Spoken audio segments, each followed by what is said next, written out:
Halo selamat pagi pemirsa, senang sekali saya Hulda Ramatia kembali menjumpai Anda dalam Berita Mataram hari ini. Sejumlah informasi terhangat telah kami siapkan untuk Anda dan berikut di antaranya. Gara-gara menyamar menjadi seorang wanita, seorang laki-laki bernama Supardi diamankan tim Satuan Reserse Kriminal Polres Lombok Barat karena mengelabui pasangannya hingga menikah. Tim gabungan TNI Polri dan Satuan Polisi Pamung Praja Kota Mataram menggelar razia di sejumlah lokasi tempat hiburan malam yang tetap beroperasi di masa pandemi. Puluhan masyarakat desa Kelebuh, Kecamatan Praia Tengah, Kabupaten Lombok Tengah melakukan aksi unjuk rasa dan menyegel kantor desa menuntut transparansi pengelolaan bantuan sosial di desa mereka. Bersama saya Hulda Ramatia, inilah Berita Mataram selengkapnya. Kasus pasien terpapar COVID usia anak di Provinsi Nusa Tenggara Barat terus meningkat hingga minggu kedua bulan Juni 2020. Berdasarkan data terakhir, jumlah anak dan balita terpapar COVID di NTB meningkat menjadi 101 kasus dengan 3 diantaranya meninggal dunia.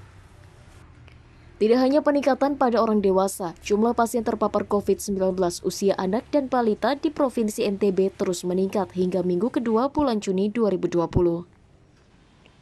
Berdasarkan data tim gugus tugas COVID, jumlah anak terpapar COVID di NTB bertambah menjadi 101 kasus, dengan 3 orang diantaranya terkonfirmasi meninggal dunia. Angka 101 orang tersebut terdiri dari balita usia 0-5 tahun sebanyak 47 orang, sementara anak usia 6-18 tahun sebanyak 54 orang, dengan jumlah total 2 anak dan 1 balita terdata meninggal dunia. Terus meningginya angka kasus anak terpapar COVID di NTB pertama kali terdeteksi sejak tanggal 16 Maret dan diteruskan dengan upaya screening kepada anak pengidap pneumonia yang dilakukan Dinas Kesehatan dan terkonfirmasi terpapar berdasarkan hasil uji swab yang dilakukan.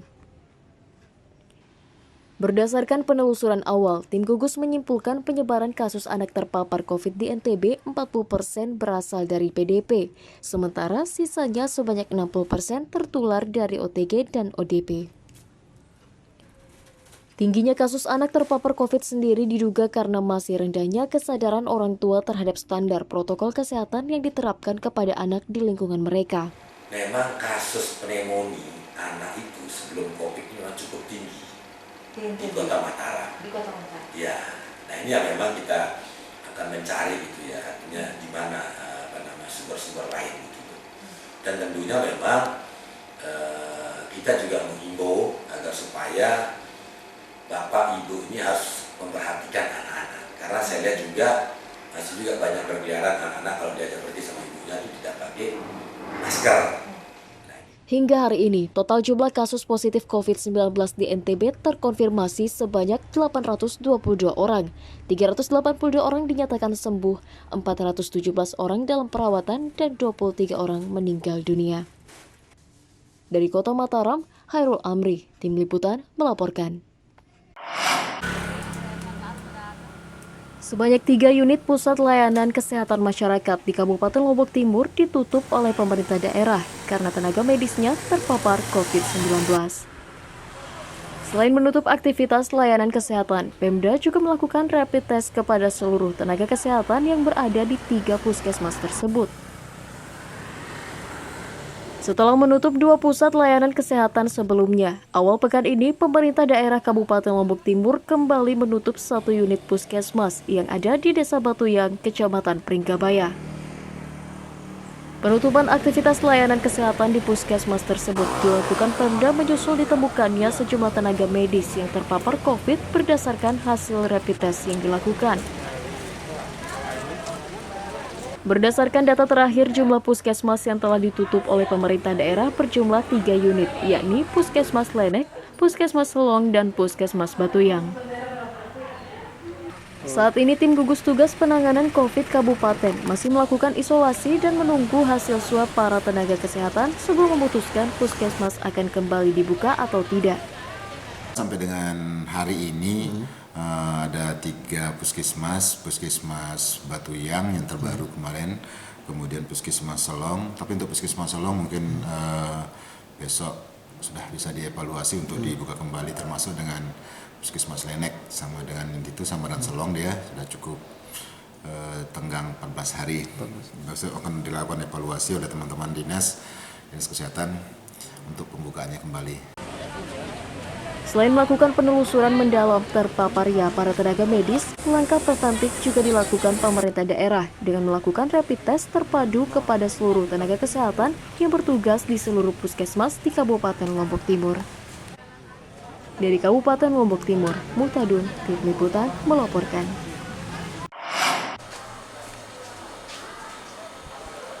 Meski telah memulai memberlakukan tahapan normal baru, aktivitas pelayanan pembuatan administrasi kependudukan di Kabupaten Lombok Tengah belum normal seluruhnya. Untuk sementara, pemerintah daerah masih memberlakukan pelayanan online kepada warga yang hendak mengurus administrasi kependudukan di masa pandemi. Memasuki masa tatanan kehidupan baru atau new normal, aktivitas pelayanan masyarakat oleh pemerintah daerah belum pulih seluruhnya. Di Kabupaten Lombok Tengah misalnya, memasuki masa normal baru, aktivitas layanan administrasi kependudukan di kantor Dinas Kependudukan dan Catatan Sipil belum berjalan normal. Sejak merebaknya COVID-19 sejak 3 bulan lalu, aktivitas pelayanan administrasi kependudukan di Kabupaten Lombok Tengah dibatasi dan diganti dengan pelayanan online. Meski demikian, minimnya sosialisasi membuat banyak warga yang datang langsung ke kantor dinas untuk mengurus kartu kependudukan mereka secara reguler dan langsung diarahkan oleh petugas agar mengurus melalui petugas yang sudah disiapkan di masing-masing desa dan kecamatan dengan berbasis online. Ini mengambil KTP. Oh, tidak melalui desa ya? Udah lama. Oh, Bapak nggak tahu ada petugas dari desa gitu ya? Oh ya, makanya saya cari alamatan petugas desa. Tapi dari desa belum pernah memberitahu kalau ada petugasnya begitu dari desa sendiri. Ya dulu sudah pernah diberitahu tapi belum. kita sudah sosialisasikan semua, kan sosialisasi melalui spanduk, melalui radio. Kita kan Mereka masih belum mengetahui. tapi ada saja yang datang. Terus masyarakat yang tidak bisa melalui online, misalnya tidak punya HP, kita siapkan di desa, kantor desa melalui petugas registrasi desa. Dia ke sana membawa berkasnya, nanti petugas registrasi desa saja yang ke sini. Langkah membatasi aktivitas pengurusan administrasi dan penerapan sistem online dilakukan pihak dinas untuk meminimalisir resiko penyebaran COVID-19 yang masih terjadi saat ini. Dari Kabupaten Lombok Tengah, Lukmanul Hakim, Tim Liputan melaporkan. Puluhan masyarakat desa Kelebu, Kecamatan Praia Tengah, Kabupaten Lombok Tengah melakukan aksi unjuk rasa dan menyegel kantor desa menuntut transparansi pengelolaan bantuan sosial di desa mereka. Selain kecewa dengan kinerja aparat desa mereka, penyegelan kantor desa terkait dugaan pengelolaan bantuan sosial COVID yang diklaim tidak transparan. Puluhan masyarakat desa Kelebu, Kecamatan Praia Tengah, Kabupaten Lombok Tengah mendatangi kantor desa untuk berunjuk rasa menuntut transparansi aparat desa terkait data penyaluran dana bantuan sosial. Kehadiran para warga ke kantor desa untuk mempertanyakan sistem penyaluran bantuan sosial yang dinilai tidak merata dan belakangan menimbulkan polemik di tengah masyarakat. Tak hanya mempertanyakan pengelolaan bansos, warga juga menuding proses penyaluran bansos banyak terjadi pemotongan dengan dalih untuk dibagi rata dengan warga desa yang tidak mendapatkan bantuan. Selain dana bansos, warga juga menuntut aparat desa untuk bekerja profesional dalam memanfaatkan dan mengalokasikan dana desa sesuai dengan peruntukan dan kebutuhan masyarakat. Pertama, berkaitan dengan bansos. Semua jenis bansos yang ada di Desa Kelebu itu tidak pernah dibuka. Baik itu pengusulan dari awal, yang kemudian adalah perubahan, yang kemudian adalah mana data baru. Karena kesal tidak juga ditemui aparatur desa yang tengah tidak berada di kantor desa, warga pun melakukan penyegelan kantor desa dengan acara mengelas gerbang kantor serta dipasangi spanduk tanda disegel sebagai bentuk protes. Dari Kabupaten Lombok Tengah, Lukmanul Hakim, Tim Liputan melaporkan.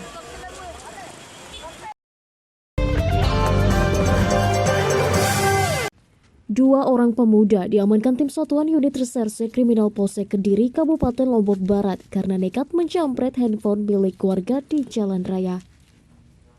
Selain mengamankan 2 pelaku, petugas menyita motor dan 1 unit HP milik korban sebagai barang bukti.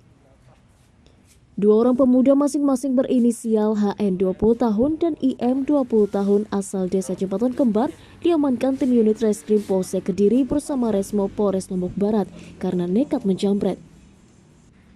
Keduanya diamankan petugas karena laporan korban seorang mahasiswa yang mengaku menjadi korban jambret 2 pelaku saat melintas di Jalan Raya Desa Ombe, Kecamatan Kediri, Lombok Barat. Berdasarkan ciri-ciri pelaku, petugas akhirnya melakukan pengejaran dan akhirnya meringkus para tersangka di tempat persembunyiannya dengan cara melacak email atau sinyal GPS handphone korban yang masih menyala dan belum sempat dijual pelaku. Kepada petugas, pelaku mengaku nekat menjamret karena kondisi jalan yang sepi dan tergiur ingin memiliki HP korban untuk dijual dan digunakan untuk berfoya-foya bersama rekannya. Selain mengamankan pelaku, petugas juga menyita 1 unit motor milik pelaku dan 1 unit HP milik korban sebagai barang bukti. Korban tersebut dipepet sedang memegang handphone di jalan raya, kemudian ditarik paksa ataupun dirampas handphone milik korban hingga sepeda motornya hampir terjatuh. Atas aksi nekatnya, kedua pelaku kini harus mendekam di sel tahanan dan dijerat pasal 365 KUHP ayat 1 dan 2 dengan ancaman hukuman 5 tahun penjara. Dari Kabupaten Lombok Barat, Awaludin, Tim Liputan melaporkan.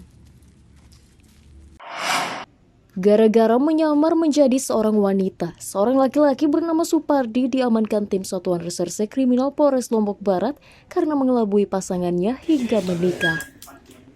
Kasus penyamaran Supardi terbongkar karena dilaporkan oleh pasangan nikahnya karena pelaku tidak mau disentuh oleh sang suami.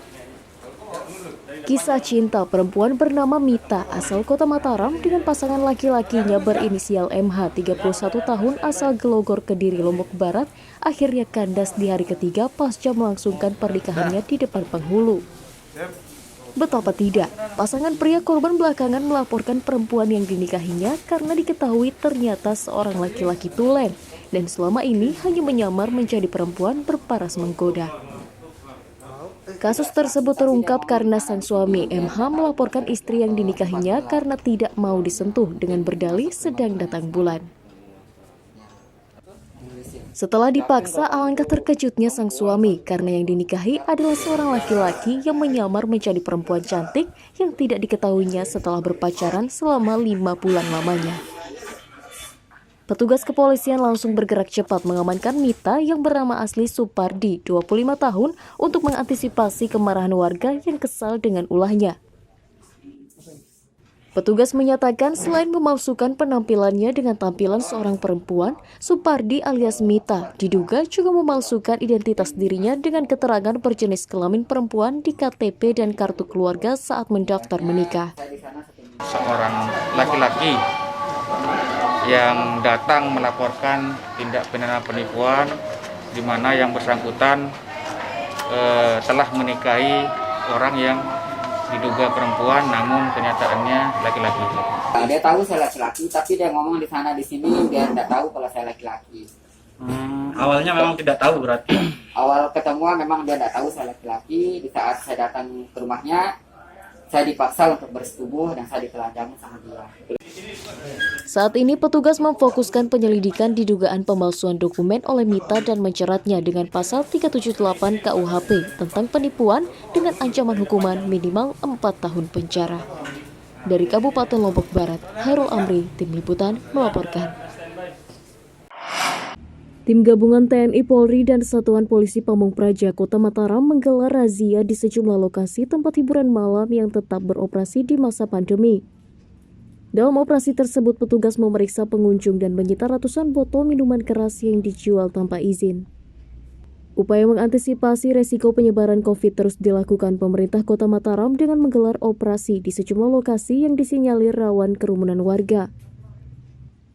Senin dini hari, tim gabungan TNI Polri dan Satuan Polisi Pamung Praja Kota Mataram menggelar razia di sejumlah lokasi tempat hiburan malam dan warung makan yang diduga menjadi lokasi berkumpul masyarakat. Dalam operasi tersebut, petugas masih mendapati sejumlah warga masih berkerumun tanpa mengindahkan protokol kesehatan yang seharusnya dilakukan di masa pandemi saat ini. Selain memeriksa identitas puluhan pengunjung, petugas juga menyita ratusan botol minuman keras berbagai merek yang dijual bebas tanpa izin kepada para pengunjung. Tak hanya mengimbau masyarakat untuk tidak berkerumun, operasi tersebut juga digelar untuk menindaklanjuti surat edaran Wali Kota Mataram yang memberlakukan penanganan COVID berbasis lingkungan atau PCBL di Kota Mataram. Karena dari kebijakan ini kaitan dengan masyarakat dikasih ruang untuk jual makan atau pertokoan, yang artinya berpedoman pada protokol COVID. SOP tetap berjalan. Yang kita ketahui tadi, ini bukan makanan yang dijual, adalah bir. Yang bir ini kita temui ada orang mabuk, orang tidak pakai masker. Nah, ini yang kami tertibkan supaya itu tadi jangan salah mengartikan dalam arti PPJL ini. Operasi serupa akan terus digelar sebagai upaya meningkatkan kesadaran masyarakat agar mengindahkan penerapan protokol kesehatan dalam rangka mengurangi resiko penyebaran COVID-19 di Kota Mataram yang sampai saat ini masih tertinggi di NTB. Dari Kota Mataram, Emi Kusuma, Tim Liputan, melaporkan.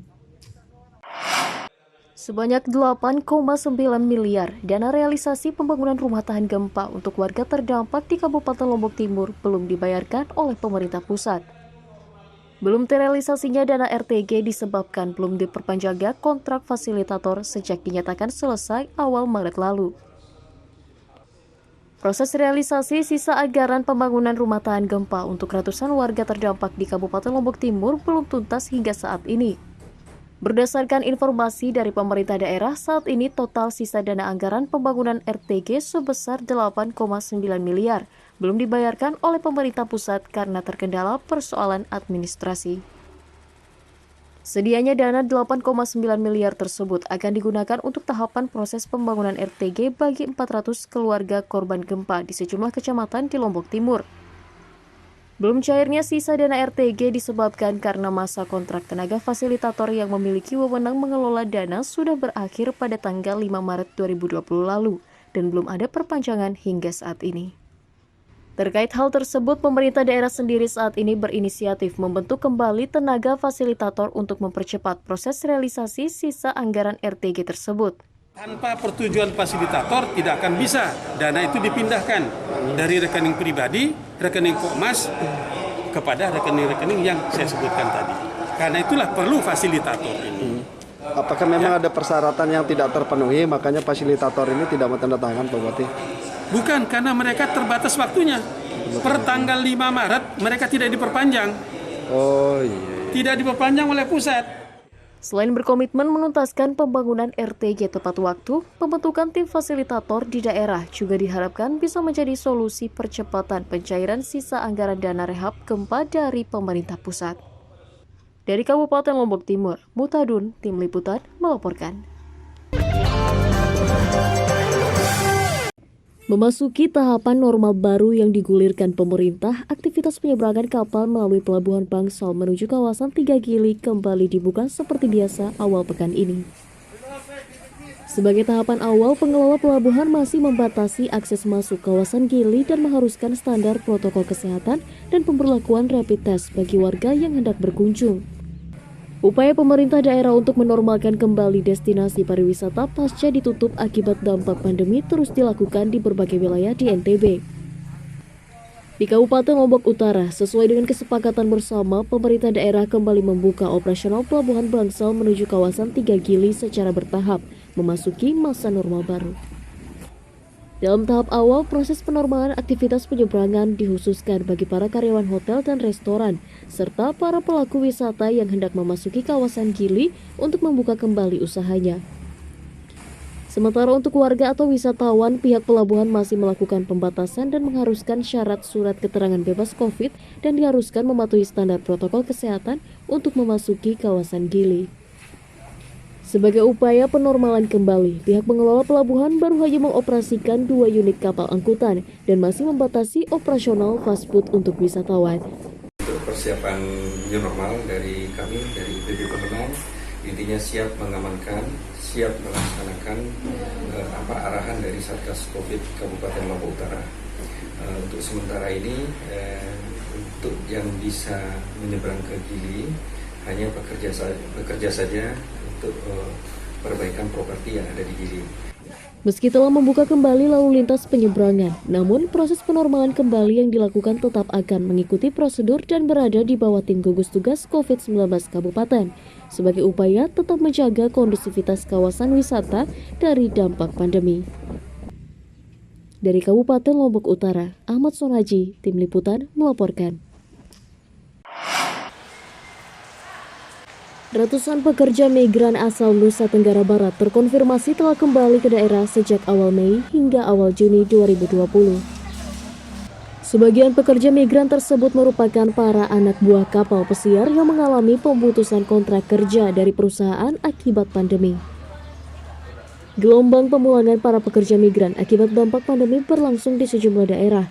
Di Provinsi Nusa Tenggara Barat, dalam sebulan terakhir, jumlah tenaga kerja Indonesia yang telah kembali ke NTB terdata sebanyak 393 orang melalui jalur bandara dan pelabuhan. Selain merupakan para pekerja sektor swasta, sebagian besar TKI tersebut merupakan para awak kapal pesiar di Eropa yang dipulangkan karena kebijakan pemutusan kontrak kerja akibat dampak pandemi. Sementara sisanya sebanyak 121 orang adalah para TKI yang selama ini menjadi asisten rumah tangga di Arab Saudi dan Malaysia. Dari Arab Saudi itu 79, Malaysia, kemudian berikutnya Amerika, Jerman, Malaysia. Ada beberapa negara seperti kayak Emirat Arab, Singapura, Hong Kong, Taiwan. Dan sebagian besar PMI yang masuk itu adalah PMI ABK. ABK itu kalau bicara PMI ABK masuk ke yang mereka ini PMI yang kerja di kapal pesiar. Berdasarkan data resmi dari tim gugus tugas pemerintah daerah, saat ini data jumlah pekerja migran asal NTB yang telah kembali dari luar negeri berjumlah 1.276 orang yang merupakan para TKI asal Asia dan Eropa serta Timur Tengah yang memilih kembali akibat terdampak pandemi COVID-19. Dari Kota Mataram, Emi Kusuma, Tim Liputan melaporkan.